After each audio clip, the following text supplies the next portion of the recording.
My name is Riwa Harfoush. I am a Syrian Canadian who's a bit of a gypsy and living all over the place at the moment.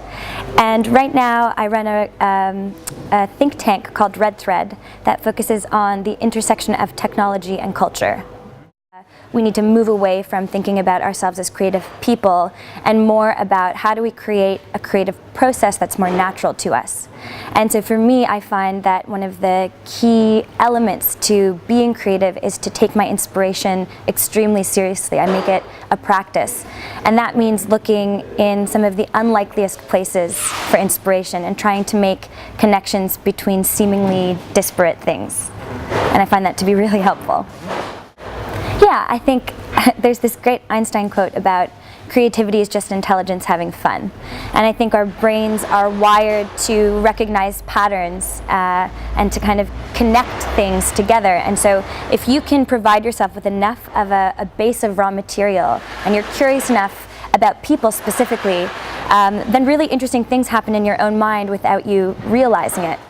One thing I'm working on now is it's called the New Dictionary of Digital Emotions. And what I want to do is basically hack your vocabulary and put words to modern moments that we don't have expressions for, that we experience based on a relationship with technology.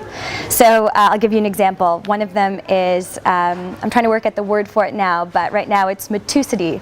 And it is this feeling of acute anxiety when you're in a social gathering and laughter fades to focus, and all of a sudden you realize that the internet video you've decided to play for your friends is an eternity of seconds too long. And I think this is this feeling that we've all experienced when you're like, the joke happens at 3 minutes and you panic. And I think that's something that's really unique to our time, and yet we don't have a word to describe that feeling. So I'm in the process of kind of documenting a bunch of these and illustrating them. So. Creativity also comes out of not trying so hard to be creative and doing nothing. And my sister and I are talking a lot about this right now, is that the art of doing nothing is lost. So now even when people try to do nothing, they're trying to be mindful, they're meditating, they are on structured flex flow time. It's not just doing nothing.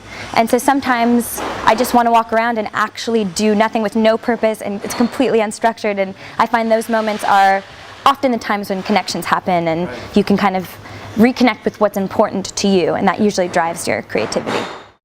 I would say that just getting into the habit of doing things, of producing things, even if they're small and it's the first iteration of your comedy bit that fails, it doesn't really matter as long as you really get into the process of doing, because ultimately I think that's how you develop your body of work. That the people that are really creative are the ones that are actually creating, and I think everybody has good ideas, and it's just a matter of figuring out how to make some aspect of them real.